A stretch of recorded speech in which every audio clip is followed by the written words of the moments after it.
السلام علیکم ورحمۃ اللہ وبرکاتہ۔ محترم دوستو، ایک بہت خوبصورت واقعہ ہے۔ ایک مرتبہ ہمارے امام اعظم ابو حنیفہ رحمۃ اللہ علیہ، ان سے ایک دہریے کی ملاقات ہو گئی۔ وہ دہریہ جو تھا وہ کہتا تھا یہ جو زمین و آسمان ہے، اس میں جو نظام چل رہا ہے، یعنی جو کائنات کا جتنا بھی نظام چل رہا، یہ خود بخود چل رہا، یعنی کوئی چلانے والا اس کا نہیں ہے۔ تو وہ دہریہ کہہ بھی کس سے رہا؟ امام اعظم ابو حنیفہ رحمۃ اللہ علیہ سے، جن کا علم ایسا ٹھاٹھے مارتا ہوا سمندر کہ اپنے علم کا ایک قطرہ بھی اگر دماغ پہ ٹپکا دیتے تو دماغ پھٹ جائے، ایسے علم والے سے کون کہہ رہا یہ دہریہ کہ پوری کائنات چلانے والا کوئی نہیں ہے، سب اپنے آپ ہو رہا، اپنے آپ چل رہا، اور یہ ایک دن سب ختم ہو جائے گا۔ امام اعظم ابو حنیفہ رحمۃ اللہ علیہ نے فرمایا کہ اچھا چلو مناظرہ کر لو۔ تو یہ مناظرے کو تیار ہو گیا کہ ٹھیک ہے میں مناظرہ کروں گا آپ سے۔ ایک دن مقرر کیا گیا، تو جب وقت مقررہ آ گیا تو مخالفین بھی جمع تھے، دوست بھی جمع تھے، دشمن بھی جمع تھے، اپنے بھی تھے، دوسرے بھی تھے، پڑوسی والے بھی تھے، سبھی طرح کے لوگ میدان میں جمع ہو گئے کہ آج مناظرہ ہوگا امام اعظم ابو حنیفہ رحمۃ اللہ علیہ سے۔ اب لوگ جمع ہو گئے، امام صاحب غائب ہو گئے، امام صاحب کا کچھ اتا پتہ نہیں لگ رہا۔ کافی دیر ہو گئی، چیمے گوئیاں چالو ہو گئی، امام صاحب تو ڈر گئے۔ اب انہیں کوئی راستہ، یہاں آتے ہار جاتے، اب کوئی راستہ ملا نہیں تھا، اس سے اچھا کہ چلو غائب ہی ہو جاؤ۔ لیکن میرے عزیزوں، کچھ دیر کے بعد امام صاحب تشریف لاتے ہوئے دکھے لوگوں کو۔ امام صاحب جب قریب آ گئے تو وہ دہریہ کہنے لگا کہ ارے امام صاحب آپ کہاں رہ گئے تھے؟ تو امام صاحب کہنے لگے کہ میں ایک جنگل میں جا رہا تھا، تو میں نے ایک عجیب و غریب واقعہ دیکھا۔ جب میری نظر پڑی اس پر تو میری آنکھیں پھٹی کی پھٹی رہ گئی۔ میں دیکھنے لگا حیرت سے کہ یہ کیا ہو رہا۔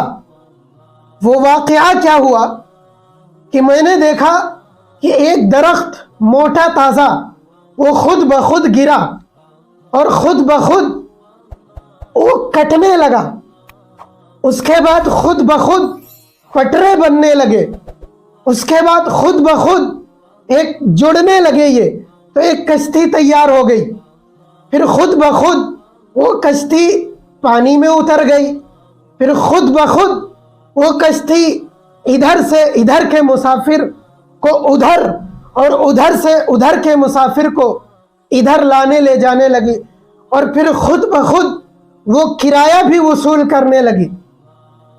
میں یہ منظر دیکھ کر، عجیب و غریب منظر، میں حیرت میں پڑ گیا کہ یا اللہ یہ کیا ہو رہا، کیسے ہو رہا۔ وہ دہریہ کہنے لگا کہ کیا امام صاحب آپ اتنے بڑے بزرگ، اتنے بڑے اللہ والے، اتنے بڑے علم والے، آپ اتنا بڑا جھوٹ بولتے ہیں، اتنا بڑا عجیب و غریب جھوٹ۔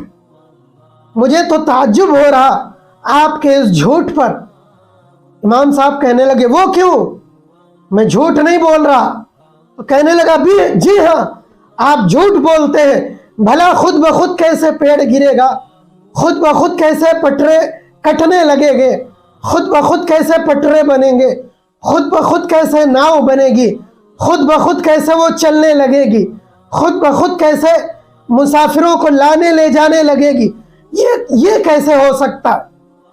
تو امام صاحب کہنے لگے کہ اچھا یہ نہیں ہو سکتا، جی بالکل نہیں ہو سکتا، اس کو کاٹنے والا کوئی نہ کوئی ہوگا، پٹرے کاٹے گا، کشتی بنائے گا، اس کو چلانے والا کوئی ہوگا، تب تو چلے گی، اپنے آپ کیسے ہو جائے گا؟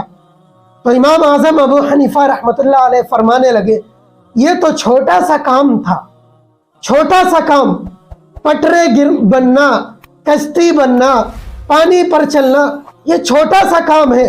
جب یہ خود بخود نہیں ہو سکتا تو پھر کائنات کو چلانے والا، زمین و آسمان کو، سورج کو، چاند کو، ستاروں کو، سیاروں کو، جنات کو، انسان کو، حیوان کو، نباتات کو، جمادات کو، پانی کی مخلوق کو، تری کی مخلوق کو، اور ویرانے کی مخلوق کو، خشکی کی مخلوق کو چلانے والا کوئی تو کوئی ہوگا۔ کیا یہ خود بخود چل جائے گا؟ کیا یہ کائنات کا نظام خود بخود چل جائے گا؟ اگر تم کہتے ہو کہ پیڑ خود بخود نہیں گر سکتا، پٹرے خود بخود نہیں کٹ سکتے، کشتی خود بخود نہیں بن سکتی، اگر میں جھوٹا ہوں تو پھر تم اس سے بڑے جھوٹے ہو کہ یہ سارا نظام یہ کیسے چل سکتا ہے؟ تمہارا جھوٹ تو ہمارے جھوٹ سے بھی بڑا ہے۔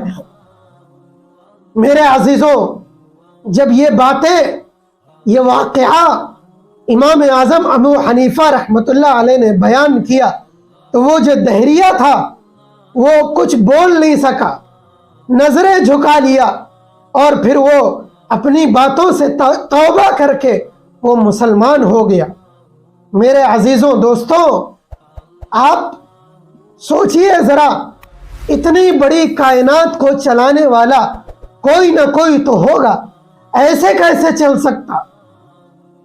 یہ جھوٹ ہے، کوئی نہ کوئی چلانے والا موجود ہے، اور اگر تم اس کو نہیں مانتے ہو تو یہ تمہاری عقل بھی تسلیم نہیں کرے گی۔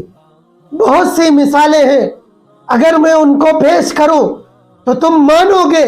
یہ الگ بات ہے کہ تم کھلے عام ماننے سے انکار کر دو، لیکن تمہاری عقل تسلیم کرے گی کہ ہاں کوئی نہ کوئی چلانے والا ضرور اس کو ہے، ایسے نہیں چل سکتا۔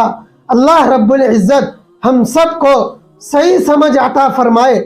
میرے عزیزوں، اس طرح کے واقعات اگر سننے ہیں، اس طرح کی حکایات، عجیب و غریب واقعات سننے ہیں تو پھر میرے چینل کو ضرور سبسکرائب کیجئے گا۔ وآخر دعوانا ان الحمد للہ رب العالمین۔